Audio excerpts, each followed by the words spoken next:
This is Chet Huntley. On a dark gray barren patch of land 250,000 miles from where we sit, an American flag literally hangs in an airless void. This flag stands proudly on the moon today because of the dedication, the talent, and hard work of a particular breed of Americans called astronauts. These men who first brought mankind outside the envelope of Earth must indeed possess a quality as rare as the atmosphere on the moon. This is a story about one of the original 7, Captain Walter M. Schirra, Jr. Hey,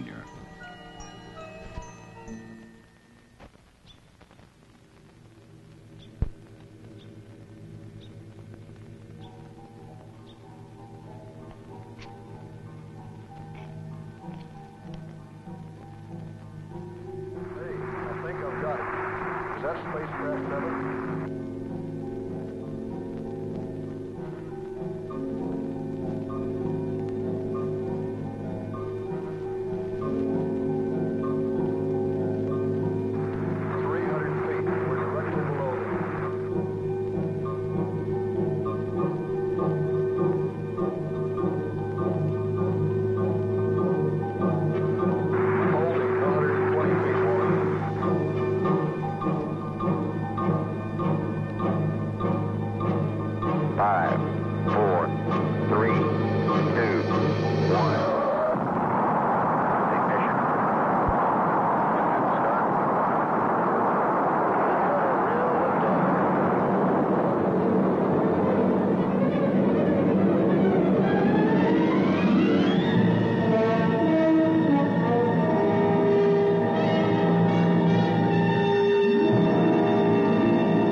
Schirra!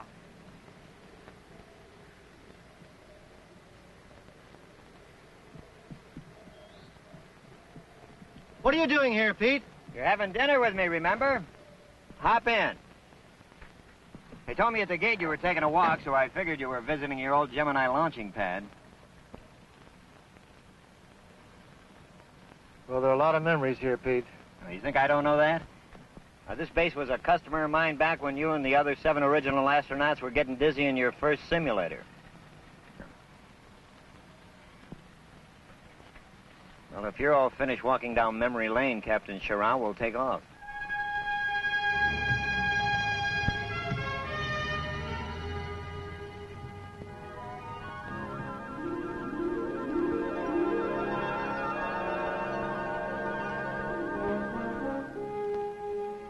Hey, there's your Mercury monument. Yeah. You know, I really like the simplicity of that. Boy, the program has come a long way in just a few years. First Mercury, then Gemini, and now Apollo. Just look at the changes. Another trip to the moon. Boy, what I wouldn't give to be part of that fantastic adventure. Well, Pete, that's what all that training is about. You work your tail off for years, practicing, training, studying, for the big day. The big day when you're up there in that command module, going through countdown, waiting for the bolts to blow, then you have liftoff, and that's when you take command.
Yes, Bob. But if you haven't convinced them, what good would another survey do? Well, if you've kept the customer this late, why don't you just ask for the order? Okay, call me later. Problems? Oh, none that are unsolvable. That was Bob Michaels, one of my salesmen. I gather he's having some kind of trouble. Trouble follows that guy around like a hound dog. You know, I thought he'd be one of my best men, but lately he just hasn't been hacking it. Now, once again, if we take these figures and put them with the other set, you'll see how much you save in labor cost. Haven't we gone through all this before? Well, I just wanted to be sure you understand the importance of these figures, Mr. Stanton. Mr. Michaels, we've been going at it now for about an hour. My wife's waiting dinner for me, and all you've done to this point is pump me full of a lot of statistics. Well, I assume he was properly trained. Not exactly like an astronaut, but good enough for a salesman. Hey, now, wait a minute. There are a few basic rules we learn in the space program that apply to any man, no matter what his career is. Oh, come on, Wally. You can't compare your training with that of a salesman. Why not? Well, I mean it. It's learning how to take command. Isn't that what you're expecting Bob Michaels to do right this minute? Now tell me exactly, what can your company do for my company? Well, we can save you money. Mr. Michaels, I have a proposal from your competitor that can save us the same amount of money. What else can you do? Well, we can service you. Michaels, a company today has got to service its customers or it doesn't stay in business. What else? I told you about our special features. You've told me a lot of things, Michaels, but you haven't told me what I want to hear. Well, if you'll just give me a few more minutes, No. No, I'm sorry. I just don't think we can do business together. But thanks for coming in. Well, thank you, Mr. Stanton. Thank you for your time. Quite all right. Quite all right. You say this Michaels is a loser? Well, as far as I'm concerned, he's got one foot out the door right now. Well, send him to me in Denver for, about 3 days. Let me go to work on him. I don't know. What have you got to lose? If it works, you'll have a winner on your hands. Come on, Pete, I want to prove that these basic rules will work with any salesman. What do you say? Okay, Captain Schirra. But let me warn you, this is one mission that may not get through the countdown.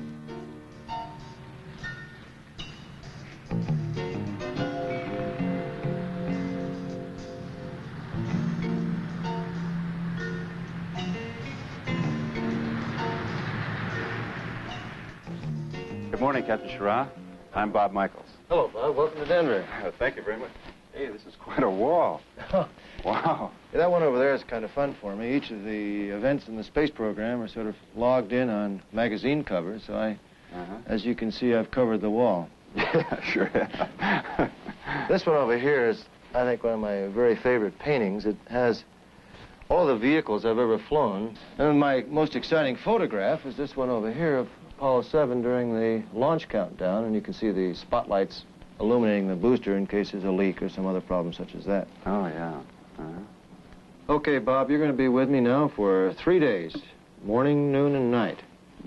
I hope in that 3 days that I can teach you something about the space program, at least answer your questions about it.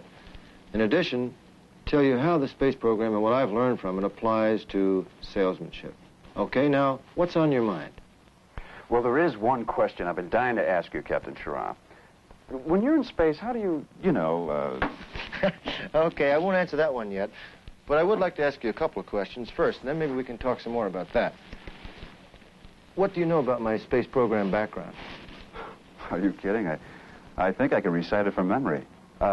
Commander of the Mercury capsule that went 6 orbits, commander of the Gemini 6 that came within 1 foot of linking up with the Gemini 7, commander of Apollo 7, the first manned mission in the Apollo program. I believe it. You've done your homework. Do you notice what you used on each of the 3 flights? Commander. I was trained to take command to the best of my ability for these missions. That's what I hope to teach you, how to take command. Take command? Of what? Take command of almost anything. Take command of your territory. Take command of your career.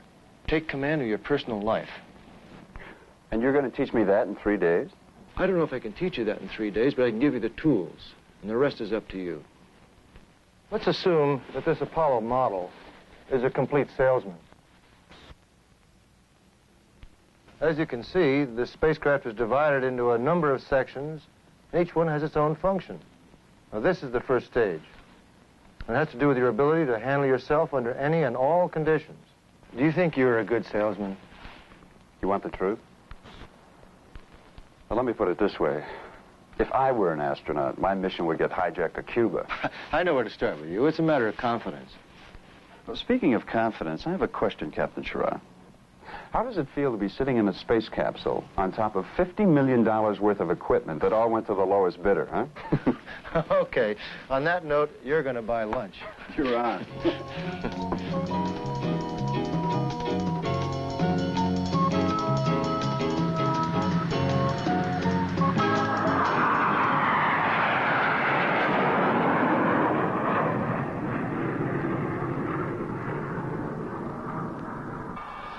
Why are we stopping here?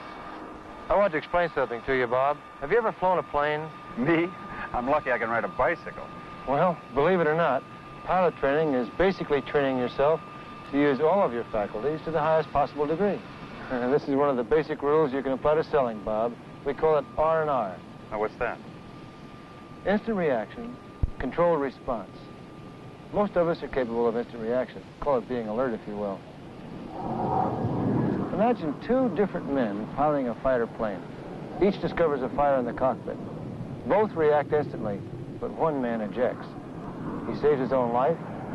He loses a $3 million airplane that the taxpayers paid for. The second man controls his response. Perhaps he can smother the fire by shutting off a valve. He may also have to eject, but not before he controlled his response long enough to weigh the situation. And you think that applies to my selling? Oh, I'll bet it does. How many times has a customer thrown a tough sales objection at you? Is there any other kind? Okay. So you're ready to react the second he hits you with it. Now, if you're a professional salesman, you hear and understand the nature of the objection. That's instant response, the first R. But if you hold back a minute before you answer the objection, if you take the time to answer in such a way that you continue to control the direction of that meeting, that's the second R, controlled response. R&R. That's something worth remembering. Now let's go look at some films. Oh, it's sales training films? In a way.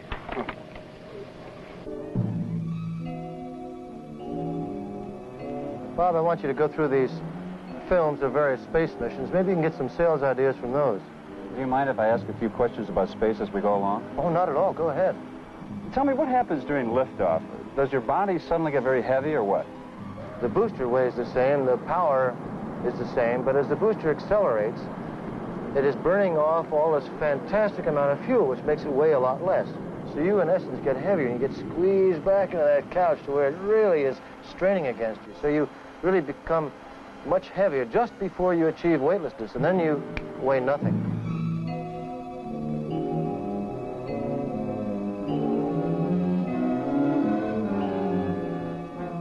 I imagine the crew is very busy during liftoff. Huh? Oh, you better believe it.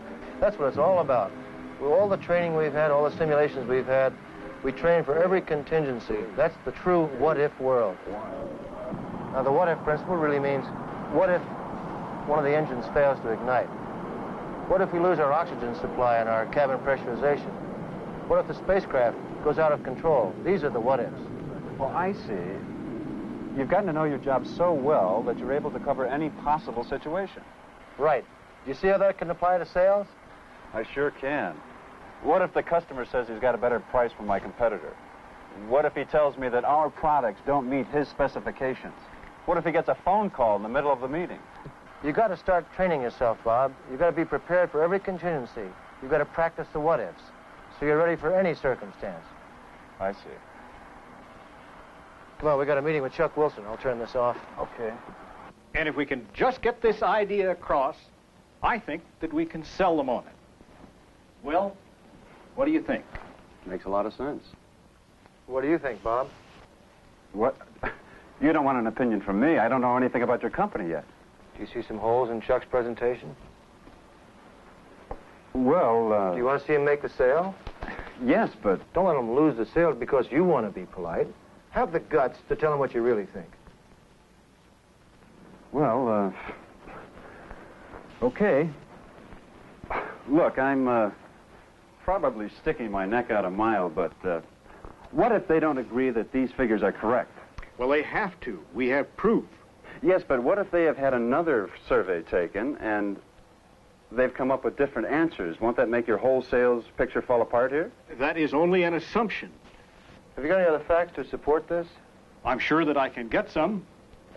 Okay, then I think we do have a weakness there. Let's get some facts so we can support it from at least two directions. Then we can't get shot down. What if I can't get the presentation ready until tomorrow? That's a what if that doesn't exist, Chuck, right? It will be ready in the morning. I'll never forget this one. I'm going to mentally prepare myself for every customer meeting with every what if I can think of. You thought I gave Chuck a hard time today, didn't you? Well, you don't get second chances. You don't get second chances in space, and you don't get second chances here on Earth. We're going to make that sale tomorrow, and you helped by throwing those what-ifs at Chuck. Well, I just hope I didn't make an enemy. He'll thank you for it when those same questions come up tomorrow. Well, tonight you're on your own. Do you think you can stay out of trouble? I've got so many what-ifs to think about for next week's meetings. I'll be lucky if I get dinner. You know, Wally, I learned a lot about selling today. So did I. So did I.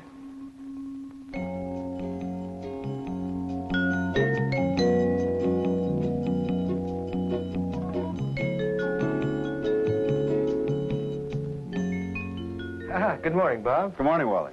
Say, I want to show you some of my space souvenirs if you're interested. Oh, I sure am. Well, this is one of my early favorites from the lovely Apollo room. That's everything. Here's how we took pictures of those cut-ups. This was our Hasselblad camera. Yeah. And as you can see, it looks kind of crummy. Well, we stripped off all the non-functional externals to save weight. So this is where you see all those original great pictures we got from space. Yeah. Of course, there's They're one still in beautiful. orbit, I understand. Is there really? Yeah, out of, I think it was Gemini 4. They lost it on the Ed White flight. This is a piece of our Apollo 7 heat shield. See the black on the bottom, then it gets lighter and lighter as it gets up to here. Oh, I see. Well, the lighter brown part is the base of the cabin wall. But the external surface is the bottom of the black. Now, outside, it gets up to about 3,000 degrees Fahrenheit. 3,000? 3,000. Now, inside the spacecraft, just this little layer, inside the spacecraft, it's about 80 degrees. So it's perfectly living, fine environment. Well, Bob, we have a busy day ahead. You've got to attend this presentation that Chuck is giving. I'd like to have you join me at this luncheon address I'm giving. And later this afternoon, I think we can take some time off and enjoy ourselves a little bit. All right, fine, Captain. But first, I want to ask you a question. Not that again. No, it's not that. It's just, I've been thinking about what you said yesterday. You know something? You would have made a great salesman. Hey, listen, Bob. Let me tell you something. All of the original 7 astronauts had to be salesmen, as well as test pilots and engineers. In fact, I can recall one time we had to work on the civilian engineers to install a window in the Mercury spacecraft. This was a $500,000 decision, and we had to make it. Was it really that important? Bob, without that window, we couldn't have effected the final phase of rendezvous with the LEM and the command module. Say, I remember. You proved that with Gemini 6. That was a tough docking maneuver, wasn't it? About 20 feet. Yeah, we're sitting up here playing bridge together. We're in formation with 7. Everything is go here. Roger. Congratulations. Excellent. Thank you. It was a lot of fun.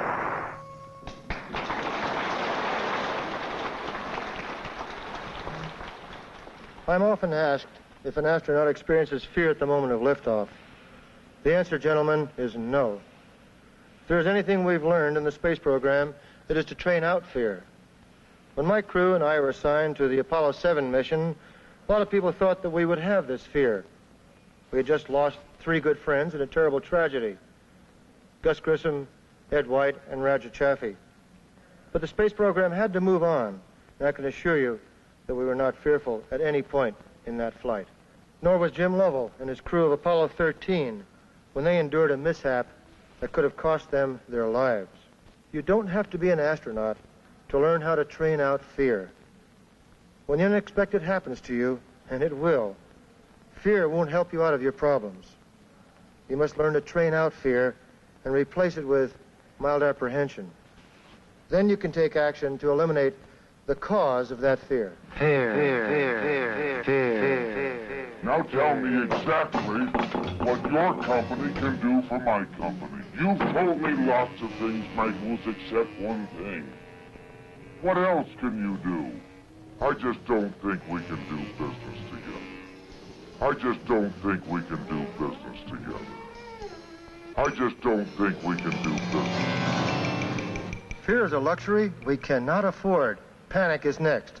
And I can assure you, gentlemen, that commanding a spacecraft requires no more of a man than the proper control of every element in his life. The man who learns to take command of every situation that confronts him truly takes command of his own future. Thank you.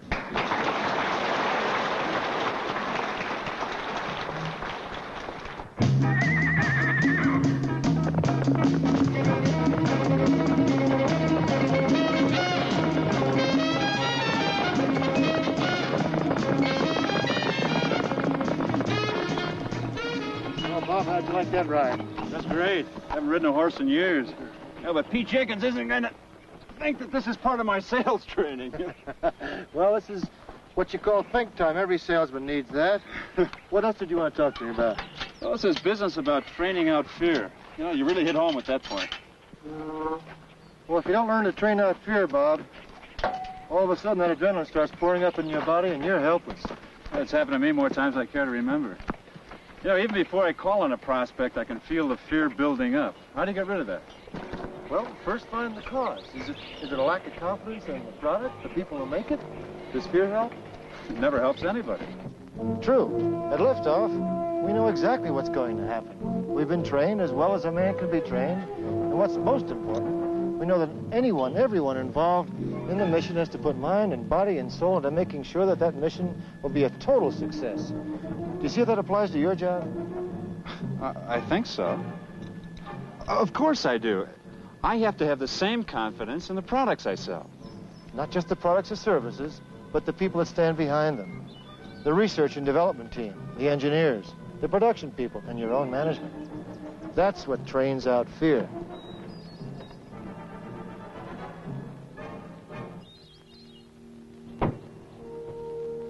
What are we doing here? This is one of my very favorite places. I wanted to share it with you. I was thinking, no matter how beautiful this planet looks from space, it can never match what we're looking at right now. Wally, I want to ask you something. Do you miss not being the first man to set foot on the moon? Not really. You see, Bob, I was there. We were all there. John Glenn, Gordo Cooper, Al Shepard, Scott Carpenter, Deke Slayton, Gus Grissom, and myself. We were there when it started. Everything we did from our first day in the program helped Neil Armstrong to make that historic first step. How did you feel when you saw Neil Armstrong descending from the capsule? How did I feel? I felt proud. All I could think of was, thank God we made it. Okay, Neil, we can see you coming down the ladder now. Okay, I just checked getting back up to that first step. That isn't collapsed too far, but it's adequate to get back up. The limb footpads are only depressed in the surface about 1 or 2 inches. I'm going to step off the limb now. That's one small step for man, one giant leap for mankind.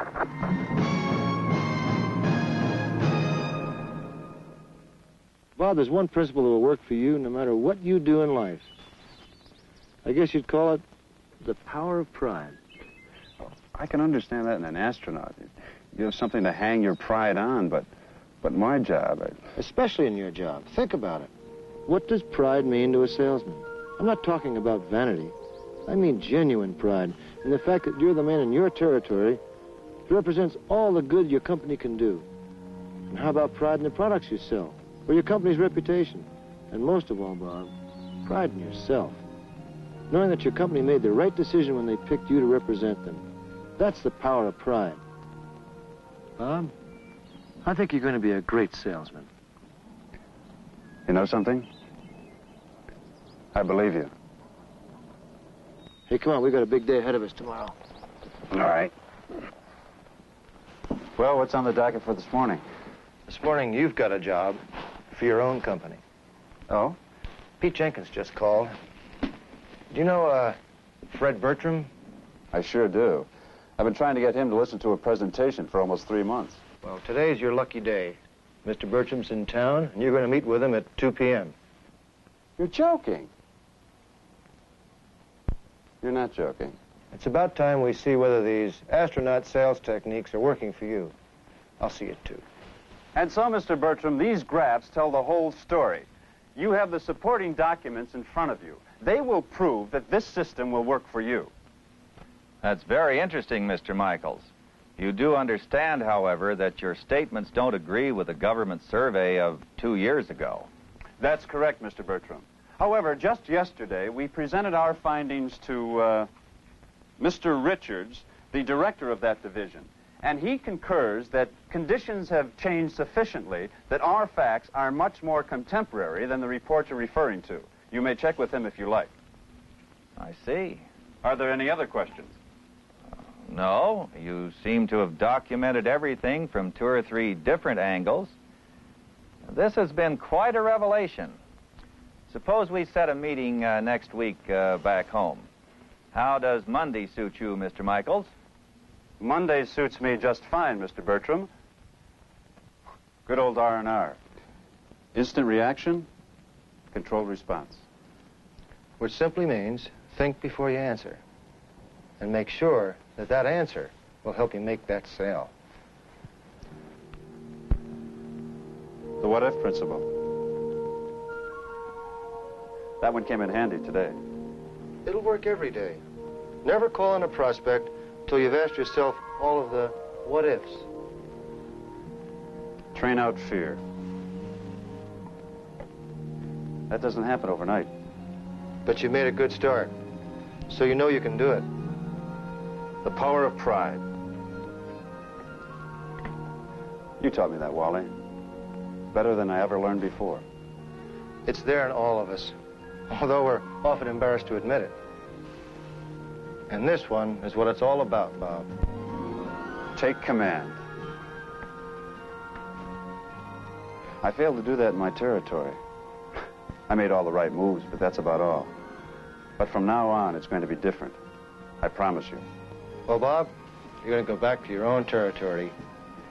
You're going to be the sole representative for your company. Don't let them down. Now, as a graduation present, Bob, I'll answer that question you've been asking me for the last 3 days. Come here. Well, that's how you do it. I'll be. Remember, that's a space secret. Yeah. Okay, Bob Michaels. Your customers are waiting out there for you. Take command. Thank you, Captain Schirra.